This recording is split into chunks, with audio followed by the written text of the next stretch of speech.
कि इस प्रकार का ये गौ सेवा सम्मेलन, जिसमें आप सबकी उत्साहपूर्ण भागीदारी दिख रही है, वो अपने आप में एक अलग सा सम्मेलन है। आज गौ सेवा को लेकर के, गौ सेवा की आवश्यकताओं को लेकर के, गौ संरक्षण को लेकर के, क्योंकि संवर्धन की बात अगला पड़ाव है। पहले गौ संरक्षण की स्थितियां जमीनी धरातल पर ठीक हों तो आगे और बहुत कार्य हो सकते हैं। उसकी एक बृहद रिपोर्ट भी और जो आवश्यकताएं हैं वह भी हरियाणा गौ सेवा आयोग के बहुत कर्मठ अध्यक्ष अपने श्रवण कुमार गर्ग जी ने यहाँ वो रिपोर्ट रखी। बस हम बहुत थोड़ी शब्दों में कुछ बात आपसे करना चाहेंगे, क्योंकि लगभग बहुत से क्षेत्रों की गौशालाओं में हमारा स्वयं का कई वर्षों से जाना होता ही है, और लगभग जिन जिन क्षेत्रों में हरियाणा जाना होता है वहाँ की गौशालाओं में भी यदा कदा साथ साथ जाना रहता है। या नहीं भी तो गौशालाओं के या गौसेवी संस्थाओं के, गौशालाओं के साथ साथ यहाँ गौसेवी संस्थाओं के भी अनेक प्रतिनिधि यहाँ उपस्थित हैं जो अलग अलग प्रकार से हरियाणा में गौ सेवा कर रहे हैं। अपनी संस्थाओं के द्वारा संचालित भी कई गौशालाएं हरियाणा में कार्य कर ही रही हैं। हमें लगता है कि कुछ चुनौतियां समय की हैं ही। वर्तमान में सरकार जो है वो उन चुनौतियों को लेकर ये निश्चित है कि बहुत संवेदना पूर्वक, सहानुभूति पूर्वक और अपनत्व पूर्वक वो एक संकल्पित, समर्पित और संगठित भाव से कार्य करने के लिए तत्पर भी दिखाई दे रही है।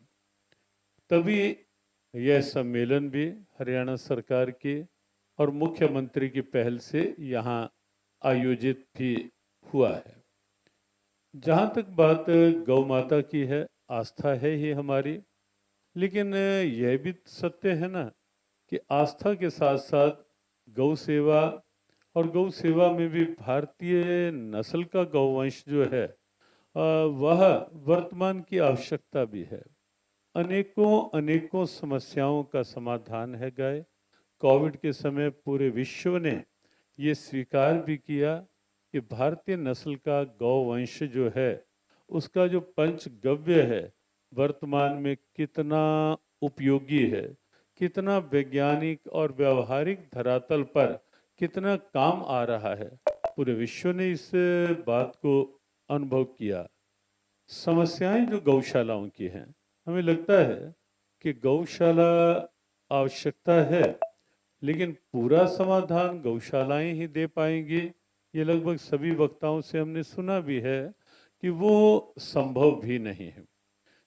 फिर भी आप सब बहुत समर्पित भाव से गौ सेवा में लगे हुए हैं। कठिनाइयां हैं, जहां बिना दूध के गाय है वो निश्चित है कि वहां कुछ ऐसा हमें क्या मिलेगा, वो प्राप्ति की बात तो होती ही नहीं।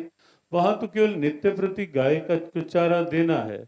बाहर गाय हैं वो एक अलग विषय है, लेकिन जब गौशाला में गाय आ जाती है तो स्वाभाविक है जो गौशाला की संस्था होती है वो फिर उनके ऊपर एक दायित्व आ जाता है कि इन गायों का ठीक से संरक्षण कैसे हो, इनको ठीक से चारा कैसे मिले। वो एक बड़ा दायित्व होता है।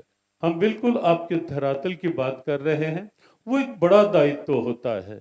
रोज रोज हमने बहुत सी हरियाणा की गौशालाओं की गौ सेवी सभाओं के साथ बैठकर चर्चाएं प्राय होती हैं, और हम देखते हैं कि कई कई संस्थाओं के मन में बहुत एक चिंता सी बनी रहती है कि कल का चारा कैसे होगा और फिर कैसे होगा। तो ये समस्याएं स्वाभाविक बनी रहती हैं। जहाँ तक बात है गौशाला चलाने की, ये सत्य है आसान काम नहीं है, बहुत मुश्किल काम है। ये तो गौ माता की कृपा है कि गौ माता ने आपके भीतर ये संकल्प जागृत कर दिया और अपने सनातन गरिमा को लेकर के आप सब ने निश्चित कर लिया कि हमें किसी भी कीमत पर गौ सेवा करनी है। श्रम भी लगता है, समय भी लगता है और निश्चित है अर्थ भी अच्छा खासा खर्च होता है। एक गाय का एक दिन का देखें और उस हिसाब से देखें कि जहां 1000 गौवंश है, 1500 है, 2000 है, 500 है, तो निश्चित रूप से एक बड़ा काम है। तो भी आप कर रहे हैं, इसके लिए आप सबको ढेरों ढेरों शुभकामनाएं और आप सबके गौ सेवा संकल्प को हमारा वंदन नमन। जहां तक बात सड़कों पर गौवंश की है, एक बड़ी समस्या है। जब भी कहीं सड़क से निकले आवाजें भी आती हैं कि सरकार क्या कर रही है, गौशालाएं क्या कर, गौशालाओं के प्रति भी समाज प्रश्न खड़े करता है कि गौशालाएं बंद तो गई, चंदा भी ले जाते हैं, लेकिन फिर भी गाय बाहर घूम रही हैं। पर समाज दोनों ओर प्रश्न उठाता है कि हमें समाज में रहना होता है, लोगों की बातें आती हैं सामने। अब गौशालाओं की समस्या ये है कि एक गौशाला के परिसर में 500 गौवंश की जगह है, अब 500 का 550 पहले से है। अब फिर भी जब ये होता है कि और रखा जाए और रखा जाए, फिर भी हमने देखा बहुत सी गौशालाओं ने फिर भी खुले मन से कहा कि आप हमें कुछ सहयोग करो, लेकिन गौ भेज दो, हम जैसे होगा, जैसे जैसे भी होगा हम करेंगे। और गौशालाओं ने फिर भी किया, कर रही हैं बहुत सी गौशालाएं। इसके लिए भी आप सबको ढेरों ढेरों शुभकामनाएं, जो आप ऐसे अवसर पर भी एक खुला मन दिखाते हैं और जब भी ऐसे आह्वान होते हैं उस आह्वान में आप एक साथ साथ जुड़ जाते हैं। बात जो बाहर के गौवंश की है उसके लिए निश्चित है कि एक बड़ी मुख्यमंत्री जी एक बड़ी योजना बनाने की आवश्यकता है। एक योजना तो एक पक्ष उसका ये है कि जो गाय को खुला छोड़ देते हैं, दिन में शाम को दूध निकाला और उसके बाद खुला छोड़ दिया, अगले दिन फिर वहां से पकड़ा, प्रभात हुई, दिन निकला, फिर पकड़ा, फिर ले आए। एक तो इस पे भी कोई निश्चित एक नियम बनना चाहिए कि ऐसे लोग एक बार गौवंश यदि पकड़ लिया गया, गौशाला में भेज दिया गया, तो उनको ये पता हो, पूरे प्रांत में ये सूचना हो कि अगर एक बार या तो अपनी अपनी गायें ले जाओ अपने स्थान पर, खुली नहीं छोड़ो, और अगर खुली छोड़ोगे और एक बार गौ सेवा आयोग ने अपने संरक्षण में ले ली या गौशालाओं ने ले ली, तो फिर किसी न किसी अच्छी लिखित पर्द के साथ ही वो गाय वापस हो। नहीं तो ये भी समाज का एक बहुत बड़ा दायित्व है। समाज को ये सोचना चाहिए कि गाय केवल दूध के लिए ही है क्या, हमें उसका उपयोग उस ढंग से भी तो देखना है ना। तो समाज भी देखे, गौशालाएं निश्चित देख ही रही हैं और सरकार पूर्ण तत्पर है, पूरी तरह से तत्पर है इस समय कि कुछ ना कुछ नया गौशालाओं के लिए और क्या साथ मिले और क्या भाव मिले। और ये गौ सेवा सम्मेलन, यद्यपि हमने तो कहा कि भाई सरकार की ओर से आयोजित सम्मेलन है तो हमें क्यों उसमें साथ में रखते हो, तो सरकार की घोषणाएं, लेकिन क्योंकि प्रारंभ से लेकर के ऐसा नहीं कि 2014 में जब मनोहर लाल जी की सरकार बनी तब से, हमारा प्रारंभ से लेकर श्रवण जी ने कहा जब से प्रचार प्रारंभ हुआ हमारा आह्वान ही शुरू से पहले दिन से यही रहा है, गौ सेवा और गीता पाठ, ये दोनों साथ साथ। और उसमें भी गीता पाठ से भी पहले गौ सेवा की बात कही कि गौ सेवा और गीता पाठ और मंत्र जाप तो हमारा स्वभाव है और करते रहें। तो ये निश्चित रूप से इस रूप में प्रारंभ ही है, फिर भी आप सबकी भावनाओं के साथ हैं।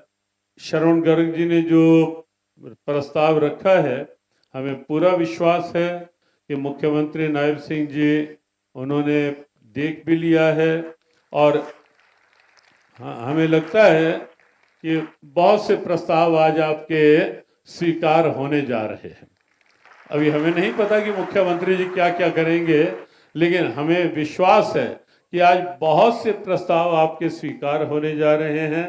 बस हम सबको मिलकर के ये निश्चित करना है कि इस अगस्त के मास में ही गौ सेवा के संकल्प के साथ सड़कों पर गौवंश ना दिखाई दे।